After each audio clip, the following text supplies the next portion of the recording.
Good afternoon. This is Michael Cross here with another episode of Unlock the Door Radio. And tonight, I would like to challenge many people's perceptions out there. Hopefully, it'll get you thinking at least and questioning the dominant paradigm that seems to exist not only in American culture, but throughout Western civilization as we know it. At least, what's left of Western civilization, maybe. Perhaps Western civilization is going to be something for the history books in a century or so. But anyway, I just before I introduce the guest, I would like to just say this: when I was growing up, and those of you who are children of the '60s or the '70s may even remember this, how much population control was just hammered into our psyches. It could be on TV. There were ads in newspapers.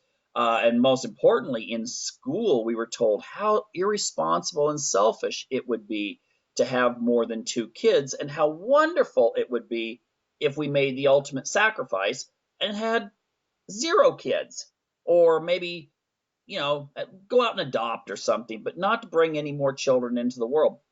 And whereas maybe the propaganda is a little bit less in our faces, it's still out there. In fact, I think it's been institutionalized. The whole concept that population is bad and population growth is really bad, and we must do something to alleviate this monster, this virus, as Agent Smith in The Matrix referred to humanity. We just need to get rid of it. Well, I'd like to introduce tonight Jonathan Last, and he's been challenging the conventional wisdom, and he's the author of the book called What to Expect When No One's Expecting. Jonathan, welcome to the show. Hey there, Michael. Good to be here. Well, first of all, I just got to ask, what inspired you to take this, well, I would say, kind of unpopular, at least unconventional stand, and sit down and actually write a book that seems to be saying, hey, maybe we've made a mistake by having so few kids? Yeah, it's funny. I came to interest in the subject of demographics about 7 years ago after reading another book about demographics called The Empty Cradle by this guy named Philip Longman, who's a progressive writer and thinker here in Washington, D.C., where I live. And it's great. I always say everybody should own two books about demographics. They should have my book and Phil's book.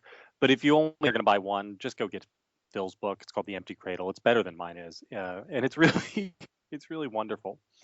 And I read Phil's book, and it was about precisely this problem. It was about the problem of falling fertility rates across the world. And what Phil said is this is creating real problems not just here in America, but everywhere, and in Asia, in Europe, in the Middle East, in South America, even to certain degrees in parts of Africa. And anyway, once you look at demographics in that way, it becomes a very powerful lens for understanding the world around you, for looking around at various problems. You look at economics, you look at even public health, you look at political fights, political realignment, immigration. It's much, much easier to understand these things once you take demographics into account.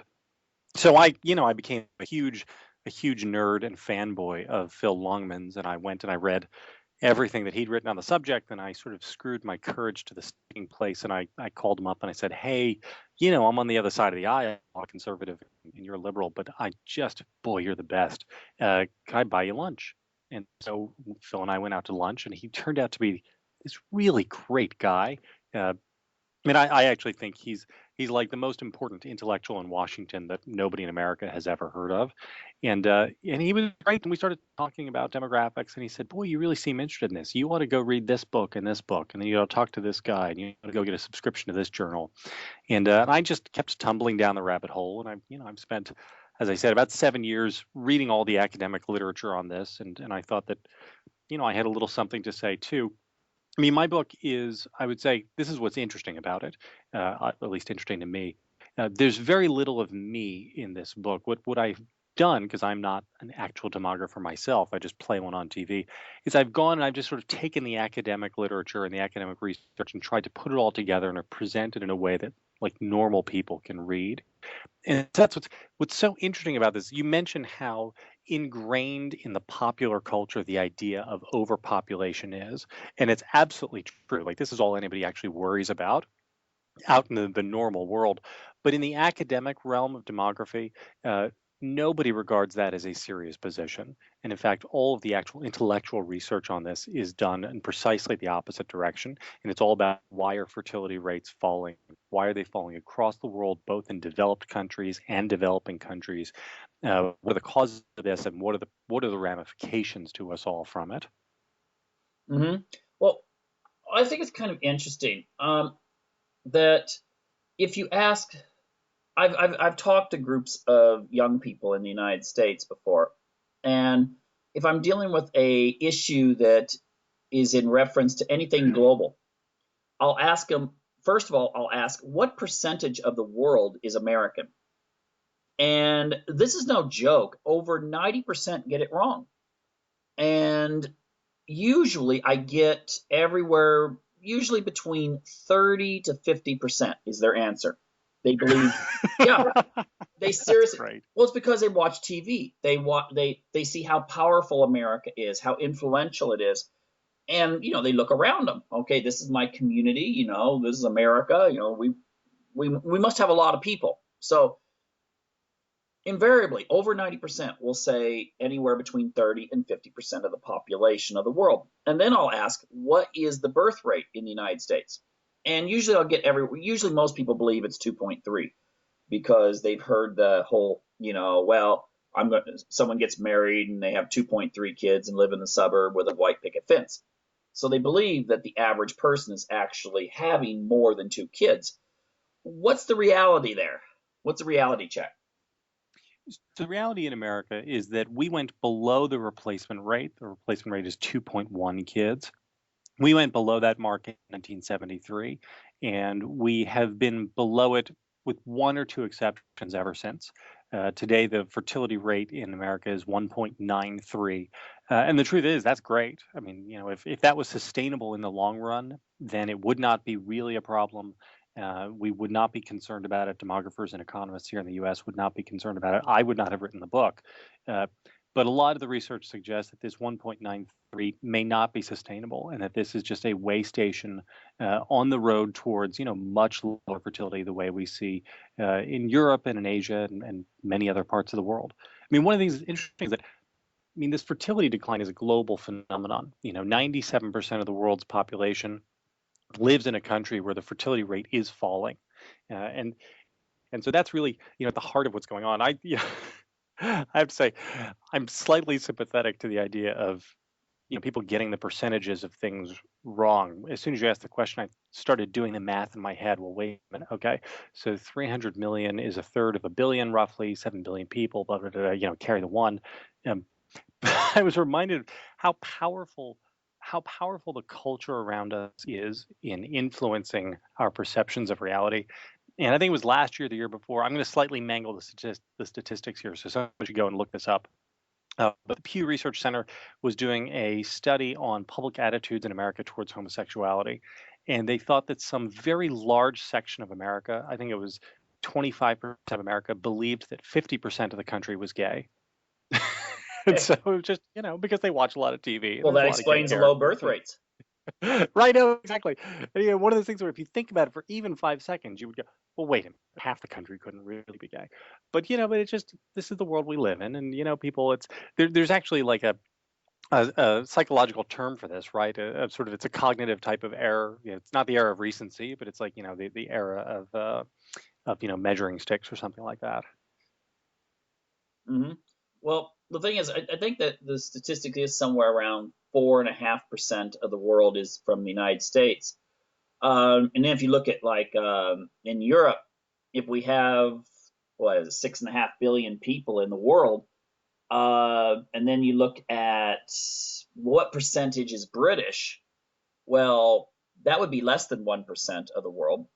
And then Germany would be about 1% of the world. And then you start adding up other, you'd have to start putting countries together to start getting even 1% and so forth. So it's actually a very small percentage of the world, although when it comes to economics and military, it's a very high percentage in that sense, but a very small numerical. number. You said something about the perception and birth rates. I was in Rome in March of this year, and I was really rather surprised that you don't see very many children in Rome. I mean, I'd look around and it seemed like, well, where are all the kids? I mean, and it wasn't Yeah. necessarily a school day, it was, on a weekend. You didn't see very many children, small children. And then, of course, I think, doesn't Italy have the lowest birth rate in the world? No, but they're really low. I think Italy's birth rate is around 1.3. There are countries which are, believe it or not, even lower than that. Singapore, for instance, I believe just dipped below the 1.1 mark. And so, there are places where it's even grimmer. But things are pretty bad in Italy. And of course, this causes a lot of consternation about, well, it's this very Catholic country, very sort of orthodox views about men and women, and a lot of people on the left who care about this stuff take this as a sign that what we really need is you look at the relatively very low birth rates in Italy, the relatively higher birth rates in places like Sweden, Norway, France, uh, and that suggests we need more egalitarian societies. We need expansive networks of state-run daycare center, that this will raise fertility rates. And I think I think that's probably slightly too aggressive a reading of the situation. I think what it does tell us is that uh, having more traditional gender roles, having lower workforce participation rates for women, does not necessarily lead to higher birth rates. Uh, and that having higher women's participation rates does not necessarily dampen it. But on the other hand, you look at the very relatively still lower fertility rates up in the Scandinavian countries. It's typically around 1.7, 1.6 up there. France is a little bit of an outlier at 2. Uh, even massive egalitarianism and massive social spending doesn't seem to be adequate to raise the fertility rate even to replacement. So I think daycare centers and aggressive state-run enterprises to help women work may be part of an answer, but they aren't the answer and they aren't a silver bullet. Well, I think to a certain degree, there's a psychology that may be involved in here too, and that is what people perceive as the norm, and people usually don't want to step out of the norm. I know for a fact, I mean, most of the people I know are Swedish, and the thing is that the uh, the idea of having more than two kids, whereas it's way more. I'll say this. I will say this. In Sweden, having more children is actually socially acceptable. There is a tolerance for it. Whereas in America, I've heard of a lot of people I know will tell me that they'll take their three kids to the store and someone will berate them and say, "How dare you have more than two kids? What kind of selfish person? You're destroying the planet," and start quoting Al Gore or something. In Sweden, you usually will not get such a thing. At least I've never received it. I've always kind of wished I would, because then I could counter it. But there is a mindset that it's sort of like when you hit two, the brakes go on. And at the same time, it seems that having one is sort of looked down upon because, well, if you have one kid, that child won't have a brother or sister, and so it seems that two has become like this ideal. But a problem, and you're talking about in the future that may exist, is that I'm thinking, elaborate, please, is I've noticed a lot of people that I know that are like in their late 20s and in their early 30s now, especially women, are not married. And the thing is that given a few years, if they don't get married, then they probably will not have children. And maybe, at least from my talking to people, most of those people, when their parents got married, they got married when they were like 23, 24, 25. And so this next generation coming in, you don't see that many people getting married below 30. And so I'm thinking that's going to really push the next generation's birth rate way lower than the 1.7 that it is now. Yeah, so you touch on two concepts which I deal with actually at some length in the book, and they both center around the idea of what demographers call ideal fertility. So one of the things that sociologists like to measure is how many kids people say they would like to have in a perfect world. And for a very, very long time, uh, it was assumed in the demographics and sociology world that we were hardwired to prefer two at a minimum. So that, no matter what the actual fertility rate was, even if you were having 1.5 kids, on average in a country, people would still want two or more kids. They just wouldn't be able to get there.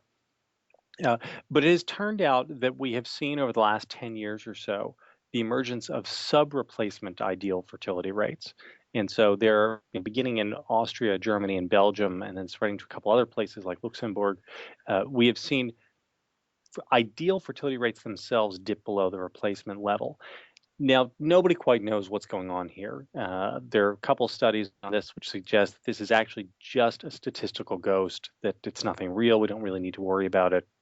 A couple other people think that actually we are seeing what they call in the profession renorming. And so that it turns out ideal fertility may not be hardwired as a value, but actually may be a normative value, which after a couple generations of being in a country where nobody has more than 1.5 kids, really, people look around them and say, well, maybe the ideal should be 1.5. Uh, and this introduces something that's really, really worrisome. Exactly as you suggest, if you keep re-anchoring and renorming your ideals to conform what you're actually seeing, then that's going to sort of push you further and further into a fertility death spiral. And this, as I talk about in the book, creates all sorts of problems, especially in the West. In the West, where we have constructed these big, pretty impressive and in many ways very great welfare states. The welfare state is simply unsustainable when you are below the replacement fertility level. And so, this is what I say to my progressive friends all the time. Is I say, look, you believe in progressive ideals, you believe in big government helping people. Well, you can't do that without babies, because what economists call babies, they say that they are future taxpayers, and you need more taxpayers to sustain all these programs you've propped up. And so, really the first effects we're going to see on all this stuff is going to be to our welfare programs, as we are already seeing in America, where we talk on and on and on about the crisis of our entitlements, Social Security and Medicare. You guys have your own versions of those over in Sweden. This is all rooted in demographics. It's just that we haven't had the sort of political courage to talk about that here yet.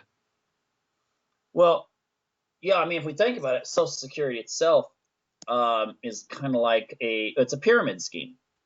As long as you have a Yeah. base of young workers paying into it, and that's another thing I think a lot of people have a misperception of. That Social Security, there's this big pile of money in a vault somewhere, I don't know, under the Federal Reserve Bank or something like that, with their name on it. This is what I paid in. It's in this account here. Not realizing that what is paid out to the Social Security recipients right now is what's being paid in by the workers, with the promise that there will be kids paying into the system later for you. When you see some 80-year-old couple filling up their RV at the gas station, they're paying for it with money that they are receiving from someone, maybe it's the attendant working at the gas station. That's exactly right. Yeah, and I notice it's kind of interesting when you bring up the social welfare thing. The prime minister here in Sweden, Fredrik Reinfeldt, now of course he said this is just a suggestion. He floated the idea that maybe 75 is an age that people could work to voluntarily if they want to. They don't have to be forced out of the labor market. I think basically, in my personal opinion, it's floating the idea so that it becomes socially acceptable to start talking about pushing the retirement age up to 75, because then you can at least delay the problem that you're going to have when you have too many old people and not enough young paying into the system. Yeah. Now, here in America, we had, I think it was 16 workers for every retiree when we first stood Social Security up. By the mid 1960s, we were down to about 5.2 workers for every retiree. Today, we're just under 3. And within the next 15 or 20 years, we will actually get all the way down to just 2. And that's a real problem. Because, I mean, think about it this way, just think about the math for a moment. It doesn't sound like that big of a drop, right, going from 3 workers to 2 workers. But what that really means is that if you're going to hold the benefits constant, you need to increase taxes on each of those remaining workers by 50%. And so either the system is going to fall apart or someone is going to get screwed. And it's just a question of, does everybody feel some pain together? Do we all hold hands and jump off the cliff together? Or do either the old people who've been promised these benefits and plan their lives around them, are they suddenly brought up short and not allowed to have those benefits and have the benefits changed? Or do we radically increase the tax burden on young people, which then risks, of course, further driving the fertility rate down and exacerbating the problem down the line? And this is what's so pernicious about this. As again, you can see you can wind up with a vicious or a virtuous cycle on this, and we are caught in the vicious part of the cycle right now, and it's really problematic. Yeah, I mean, you got a situation where too that if you're having to pay all of your money into retirement benefits, then you're also in competition with parts of the world that, for no better way of putting it, have a lot of spare population to work with. Now, if you look at China, they have a very strict, draconian population control system, but it's still, ironically, their overall birth rate's higher than much of Europe, even with one child family policy. Yeah.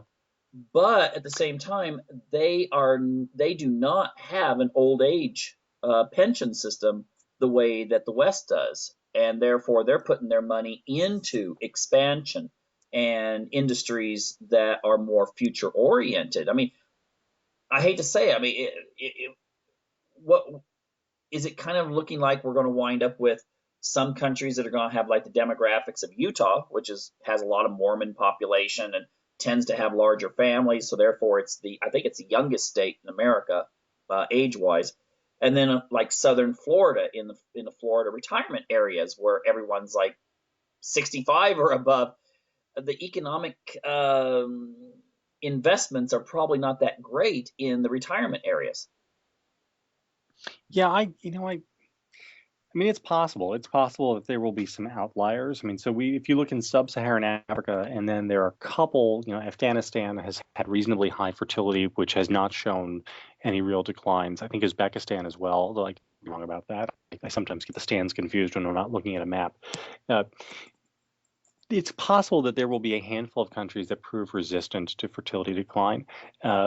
But my suspicion is that that won't be the case, that these countries are resisting temporarily, and that they will wind up being pulled under by these forces which are really guiding everywhere else. I mean, it's the same forces are at work in Sweden as are at work in Iran, as Brazil, as Canada, as Japan, as Singapore. I mean, and when countries this diverse, with these different cultures and economic realities and histories, when they're all being subject to the same forces, I have to believe that actually, there's really just something in the water. There's something about modernity itself which is pushing everybody in one direction.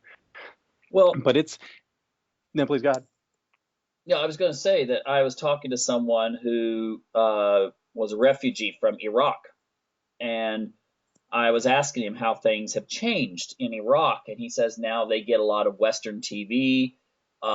People's attitudes are starting to get more Western, and I remember that reading that under Saddam there was a very strong pro-natal policy, and the birth rate was one of the highest in the world. And now it's on the decline.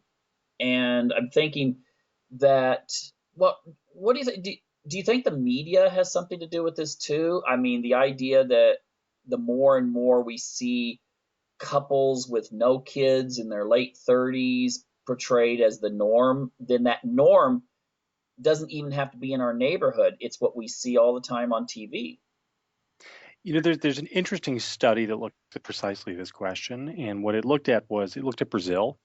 And as television was expanding in Brazil and moving from the coast inland, what they did is they tracked the arrival of television in a town and then the resulting birth rate within 10 or 15 years. And you could see the fertility rates falling in a line as TV came to the city or came to the town. And that's really, I think, just highly evocative of exactly what you're talking about. the truth is, when you turn on television, even shows that like have kids in them, uh, it's like the glamorous side of parenthood. It's not what parenthood is really really like. And the truth is, I get it. I've got 3 kids, but it's like it's a tough road to hoe, and in many many ways, it is vastly inferior to just being a young married couple that doesn't have to go to all the trouble of having them.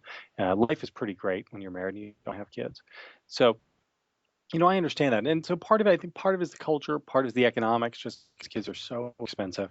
Um, the grand unified theory in all of this is from 2 European demographers, Alice Thege and Dirk van de Ka. And what they proposed is they thought that this thing was happening. They call it the second demographic transition. And what they said, they really posit it as an evolution of how people see themselves. And by people, they mean people everywhere, people in Europe, people in South America, people in the Middle East, people in Africa and Asia, uh,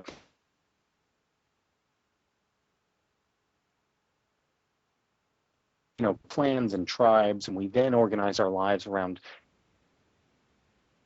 They suggest that we now organize our lives around the individual, and that the self has become the self has been given a place of total primacy. And once you elevate the self to the center of everything, then fertility rates must necessarily fall, because having kids does nothing but impose limits and burdens and duties on the self, which most people are not going to be willing to accept. And so what they say is, they say, look around the world, and they say everywhere you see liberalism, just in the most vague and general sense, everywhere you see liberalism in ascension, you will see fertility rates declining. And this has been basically very true. Any place where you see the sort of uh, rise of cohabitation, rise of out of wedlock births, rise of access to contraception, the rise of abortion, the rise of divorce. Uh, Wherever you see those things, the delay of marriage, you also see fertility rates falling as well. And it remains to be seen whether this is a permanent development and a permanent change in sort of how we organize ourselves, or whether this is a phase. I mean, I always, the caution, and I sort of make this point in my book a bunch of times, is I say, look, we should never trust anybody who talks about the future as if they are reporting on it firsthand, because nobody really knows what's going to happen 30 years out. I mean, what I try to do, and a lot of the best research on this tries to do, is look at where we are now, try to understand how we got here, and then project out a little bit into the future and say, if things stay the same, this is where we could be. But the future sometimes surprises us. In America, if in 1944 you had come to me and said to me, I'll bet you $1,000 that next year the birth rate is going to double and it's going to stay doubled for 25 years, I would have absolutely taken that bet, because there's no precedent in American history for a doubling of the fertility rate. It had just never happened. But the baby boom did happen. It was this enormous thing, totally unforeseeable, totally unexpected, and very real. So, things could change. We could see another boom. The future is always sort of hazy and uncertain. The best we can do is try to grapple with what we know now, and try to understand what the possibilities for the future look like. But yet, I'm just thinking, if we look at it's difficult to know what the aggregate will be, what the total population will do. But if we have a situation in which you have a woman who only has, let's say she has one child, and she has well, it doesn't matter whether it's a boy or girl, but she only has one child, the chances are that that child, statistically speaking, will not have 4 children, statistically, that would be required to replace her family line. If you look at it from, if she'd have had 2 kids, and then those 2 kids would have gotten married and had 2 kids, she would have 4 grandkids. And then, that's just how a genealogy chart would work. But if she has Right. 1 kid, in order to have that happen, that child would have to have 4 kids. And then if that child only has 1 kid, then it's expanding to where it seems like it would be impossible, at least with that family. I mean, nationwide, you could have, some people will have larger families, some will have no families, but with that one family, it's pretty much a pretty good chance it's going to go extinct, isn't it?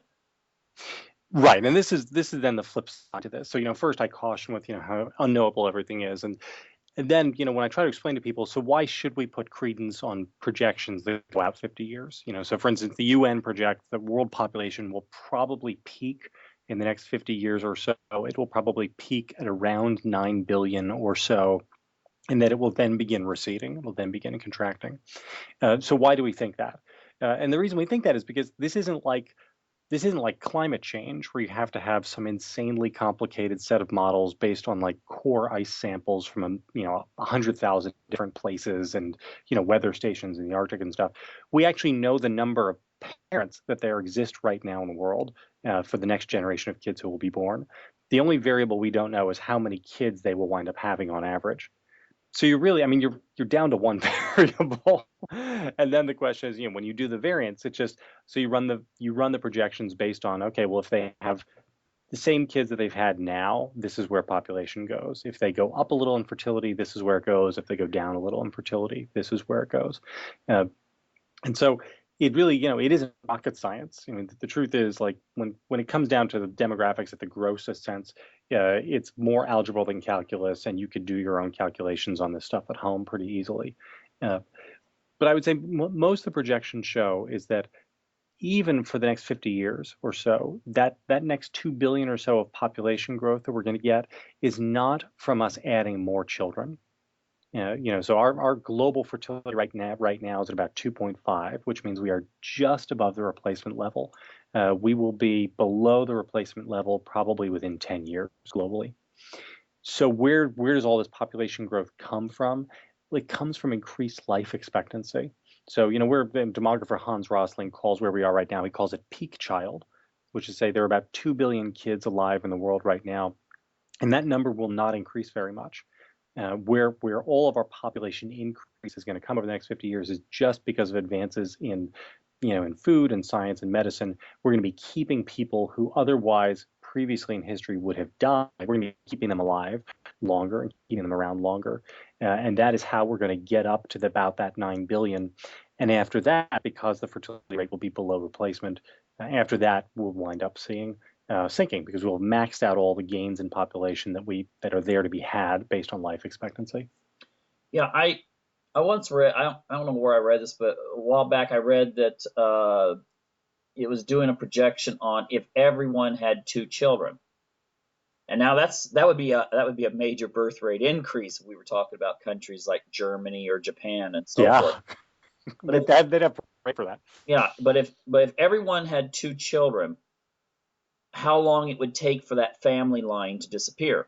Now, before I said the one kid, now it's pretty easy for a family line, like when you hear about some kid getting killed in Afghanistan who joined the military and they interview his parents and he was an only kid. You can pretty easily see, well, that family line's gone now.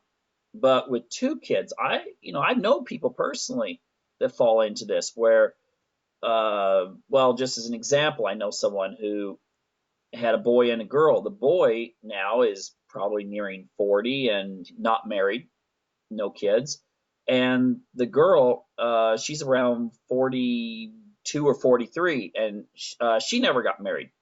And so, therefore, even now, if she did get married, she probably statistically would not have children, even if she wanted to have kids. So that family line's gone. But then you get things like infertility. You've got, well, of course, accidents and disease and so forth. People just choosing not to get married and have kids. I mean, having two kids is not replacement, it doesn't seem. I mean, maybe in the big scheme of things, it could be if everything was perfect. But it seems like in a family, if you're thinking, well, I'm going to have two kids and then 100 years from now, I'll still have descendants, it seems like that's pretty iffy, isn't it? Yeah, it's pretty heavy, but you always got to think in the aggregate, because in the aggregate, so if your average is two kids, you're going to have a whole bunch of people who aren't having any. In America, I think it's about 18% of women finish their childbearing years right now without any kids, which means that, for that 18%, there's going to be some percentage that are having three kids, some percentage that are having four kids, and it all evens out in the wash, so to speak. And so that's fine. I mean, the truth is really 2%, a fertility rate of two if that were to be sustainable in the long run in the West, would be sensational. I mean, a lot of the times when I get, people want to pick fights with me, they say, "Oh, what? So you think we need 50 trillion people on the planet?" And I say, "No. Look, my concerns are largely prudential concerns about like the social welfare programs that we have set up here in the West, and that those things are unsustainable below replacement. But if you can get to replacement, then you can figure out a piece with those things. You can either increase taxes or increase the retirement age or something, but you can get to an accommodation, endure whatever pain you have to endure to get there, but then you're sustainable going on in the long run." The problem is that when societies go below the replacement rate, they tend to continue heading down to what demographers call lowest low. And lowest low is a point below about 1.4, where things get pretty bad pretty fast. And there is only one example that we have of a country going to lowest low fertility and then recovering to replacement rate, of throwing things in reverse. And that's actually the country of Georgia. I talk about this a little bit in the book. Now, Georgia is an interesting country for all sorts of reasons, and what happened with their fertility rate is interesting for all sorts of reasons. But I think it is also probably not broadly applicable to the rest of the world. So I think Georgia is the exception that proves the rule. And what worries us is that nobody seems to stop at 2.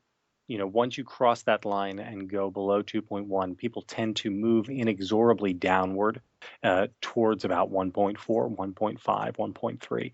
And those are places where you get real problems. Mhm. Well, I have to say this. I was raised an only child, and of course, I was one of those ones that wanted to have a large family.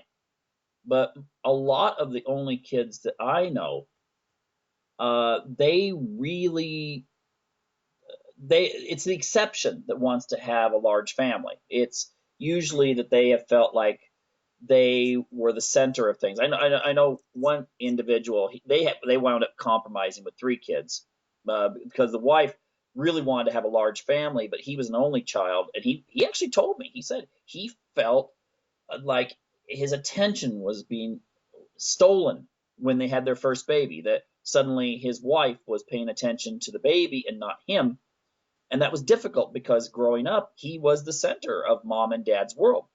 And the more we get only kids, it seems like that's just going to become more and more the case, where a very small percentage will say, well, I kind of miss having a family, and they will compensate for it. But the vast majority will be like, well, maybe one, because it seems like Russia, for like 2 or 3 generations, it was one kid in the European section, generation after generation after generation.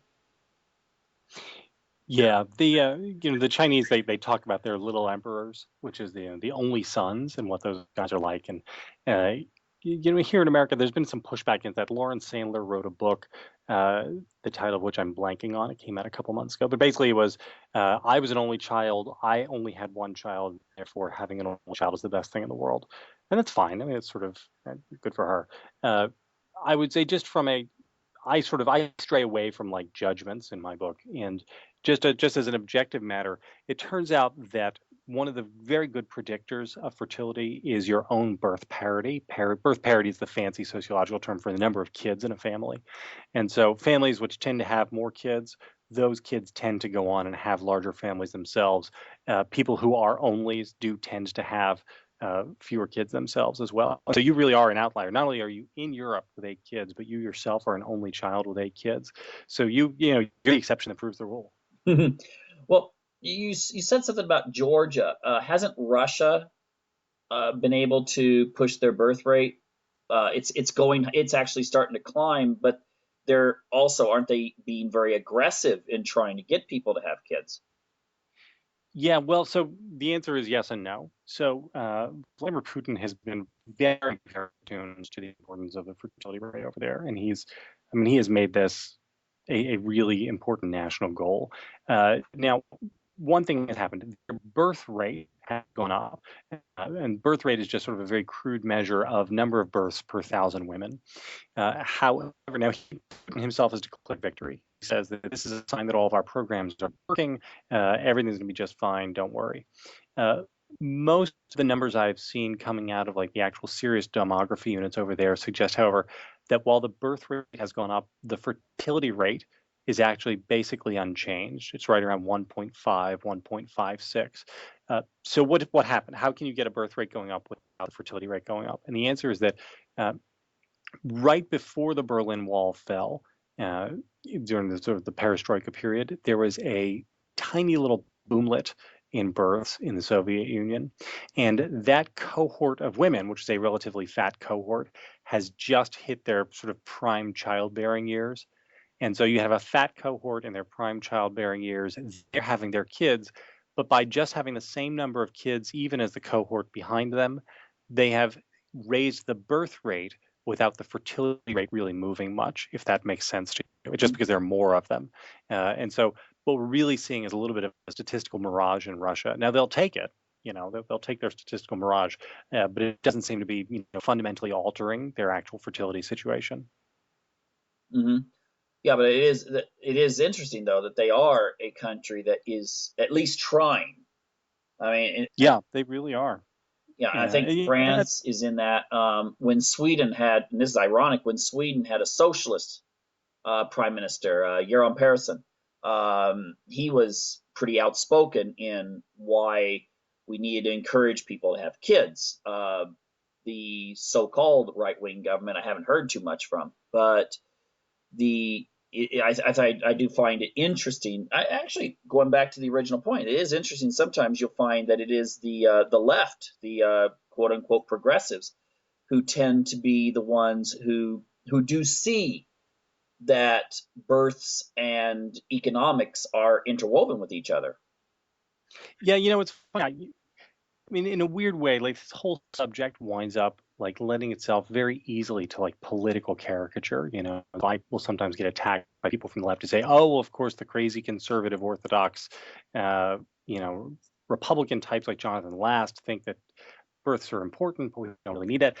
But historically, that has not been the case. Historically, actually, conservatives, particularly like in America, like big business Republicans, have been totally indifferent to fertility rates and demographics. And when they were not indifferent, they were actually worse. I mean, like back in the 50s and 60s, there was a strain of, I don't want to say racist, but, really kind of racist thought, particularly in that part of the world, which believed that, especially, the birth rates, especially in Asia and India, were really problematic. And we had to stop all those people from reproducing.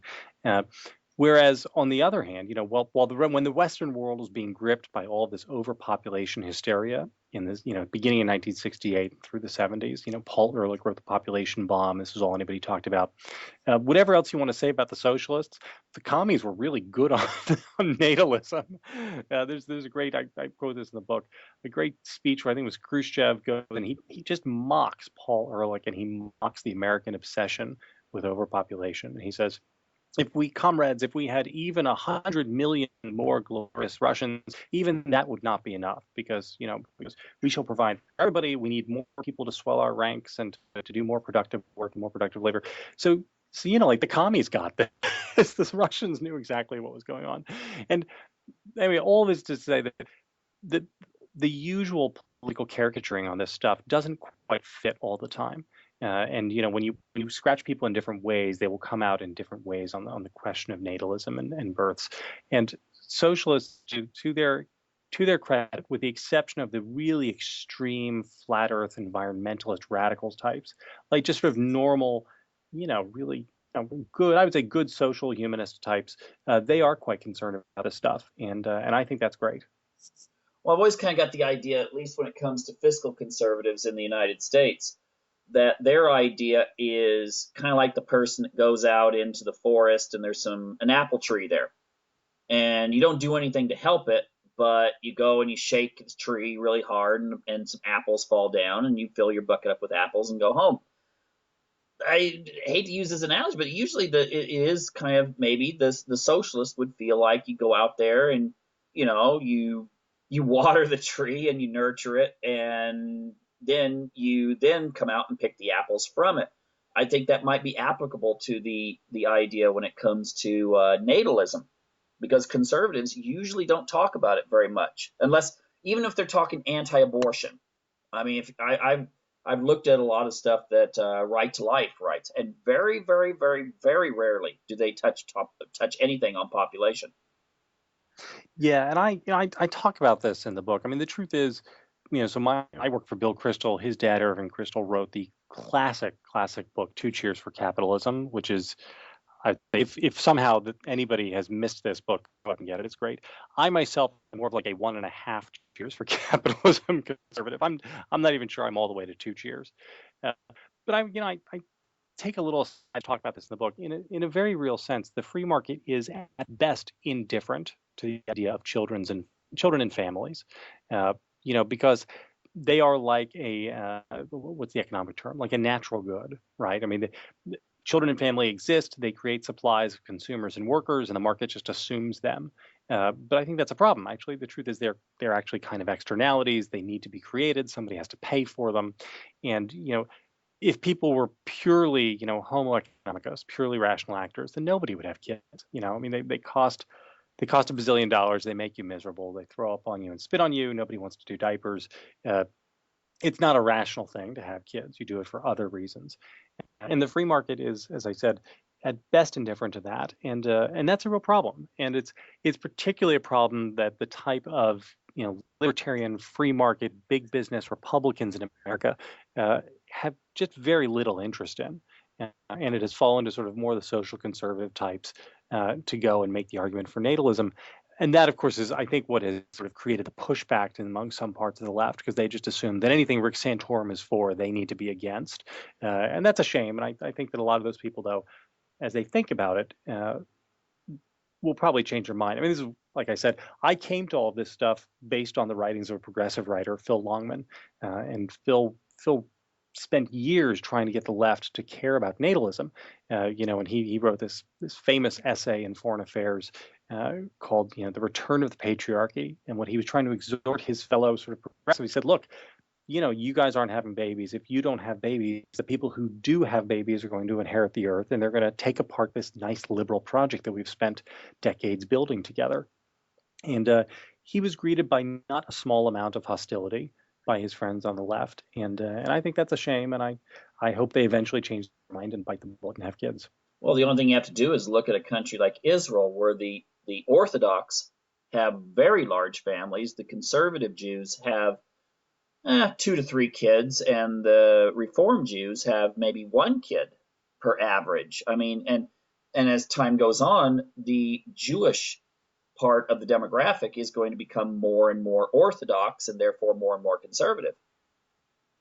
Yeah, Israel is one of these cases where, again, the conventional wisdom of 20 years ago has turned out not to be true. And so, because birth rates have actually been very resilient in ways which people did not expect, and it's because you have all of these cleavages across different sects of Judaism. The truth is, I don't know nearly as much about Israel demography as I want to. I've actually been spending some time working on a piece about this. So I will have, in a couple months, when I know more about it, I'll have more things to say. Yeah. Now, here's an interesting question for you. Just throwing this out. As the population declines, there's always been some people that have had somewhat of a utopian image that as population declines, that will mean better wages for people. But I'm seeing lots. I have an interest in transhumanism. I think it's an interesting subject to see where we're going in 20 or 30 years.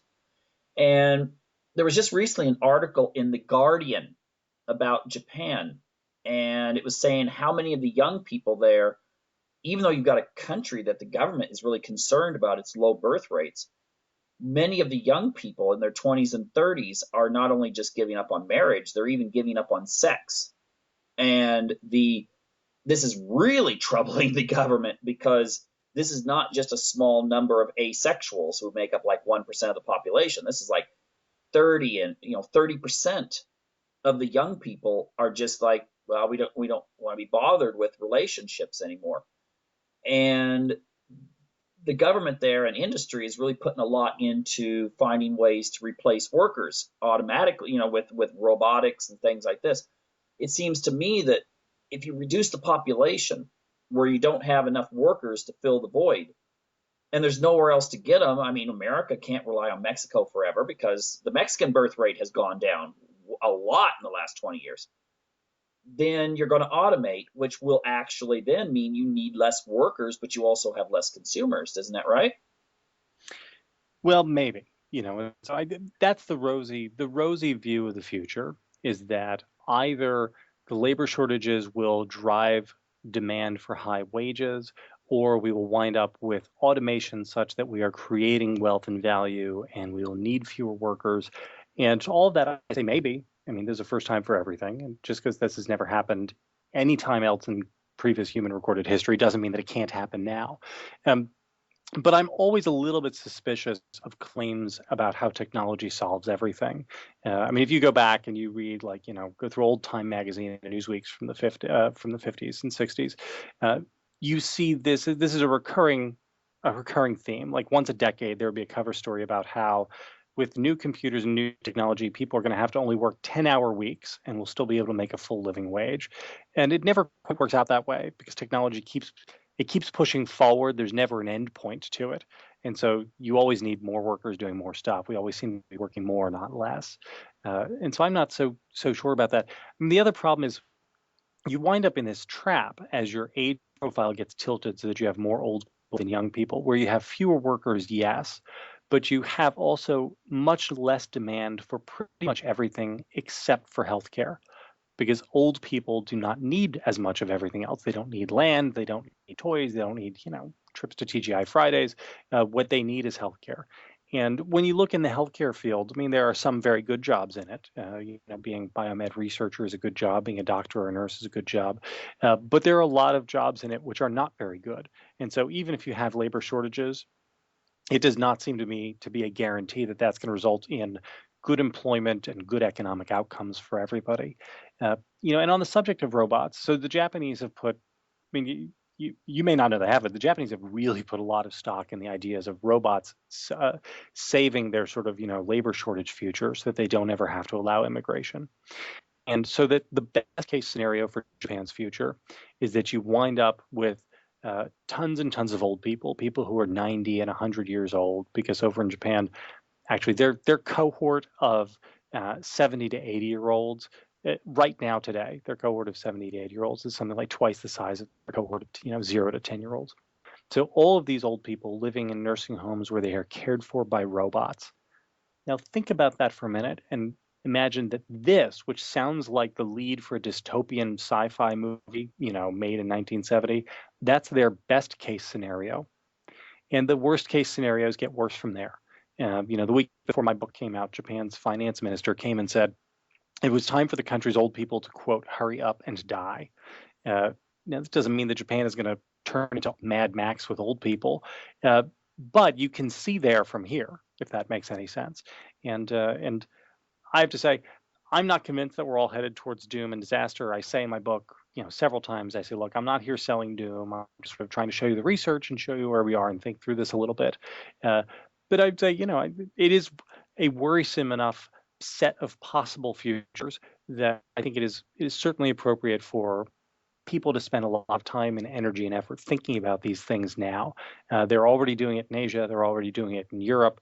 And it's time for the conversation to begin here in America, which is, I hope, what the book has started.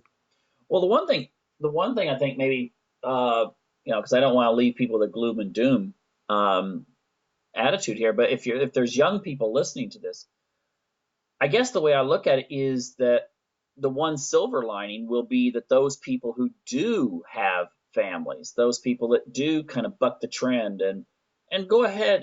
Not everyone has to be like, what's that name of that family? The druggers? The Duggars with their 19 or 20 kids, I think. Yeah, yeah, or the polygamous people in the mountains of Idaho or something, with large families. But the thing is, you could say that those people that do have maybe three, four, five, six kids, those children will, if they're given the proper education, will probably get some benefits in the sense that, well, if you have a lot of old people dying off, housing prices will plummet. That's not going to be good for the housing market, but there will be somewhat of a, like after the Great Plague,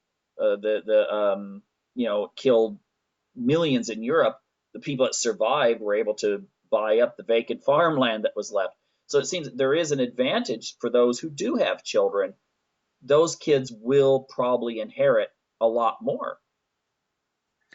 I guess I don't really know. I mean, the argument I try to leave people with is this: I won't say I'm ambivalent about kids, but I'm closer to ambivalent than euphoric on the subject of children. I am reasonably euphoric on marriage. Marriage is I think an unalloyed good. All of the data, all the social science suggests that this is true. People who get married just have better outcomes in every possible way. They report being happier. They wind up making more money. They live longer. They go to jail at lower rates. They use drugs at lower rates. So marriage is a great thing. Uh, and what I try to tell people is this, look, life is serious, life is worth living. We should not spend our lives planted in front of our PlayStations and in front of our Xboxes. And so it is absolutely worth getting married. Getting married is great. We ought to, I think, as a society, think about marriage a little bit earlier than we do now. I think a lot of people don't even begin having marriage pop up on their radar till they're 24, 25 years old. They spend less time thinking about marriage than they do thinking about what college they're going to go to. So, I think it's worth us thinking about marriage a little bit earlier. And if that leads us to get married earlier, then great. If it doesn't, then that's fine too. And then, to the extent that we sort of look at children, I think the healthy way to do it is to try to sort of again re-anchor what our idea of ourselves and our place in the world is, and to realize that just mere happiness is not really, I don't think. Not really a very good guide star for the human life. That we need to have sort of a higher sense of purpose, a higher sense of duty and calling about what it's like to be human, and that having kids, while it isn't a ball of laughs, it really does fall into that, and it sort of does help give you a deeper perspective about life itself, the nature of the human experience. And if we think about all these things seriously, then eventually children must flow from them. Well, yeah, I gotta say this. It seems like all the things that are worthwhile in life require some sacrifice. I mean, you study, and when sometimes you don't want to study, but then you wind up learning things. You can put things together. It opens the world up. I can tell you right now, sometimes you just don't feel like getting up in the morning and going running or something. I love running, but there's sometimes I just don't want to do it. But I feel great afterwards, and it improves your health. And kids are the same way, I think. I mean, the biblical, in the Bible, where it says, "Happy is the man that has his quiver full of them." Uh, I have to say, yeah, sometimes it's a lot of work, but at the same time, it's one of those things that pays off way more than the whole idea. I think that having the BMW and two or three houses and stuff like that, ultimately, at least when it comes to the measure of happiness. Yeah, I think that's right. The analogy that makes my wife the least happy when I use it is that, look, nobody likes going to the dentist, but we go to the dentist because we know it's good for us. And when we're 70 years old, and we still have our teeth, we're happy that we went and spent all that time in the dentist chair. Yeah. And I think you could make the same case for children. Oh, absolutely, absolutely. Well, anyway, I think we're kind of coming up close to the end of the show. I would really like to thank you, Jonathan, for coming on and sharing this information. I really hope people will at least check out your book. That's What to Expect When No One's Expecting. Just Google it. You'll find it out there. And hey, just keep up the good work. I think this is a message that really needs to get out there. Right. Thanks so much, Michael. Okay, and thank you to all the audience out there that's been listening. This is Michael Cross signing off for Unlock the Door Radio.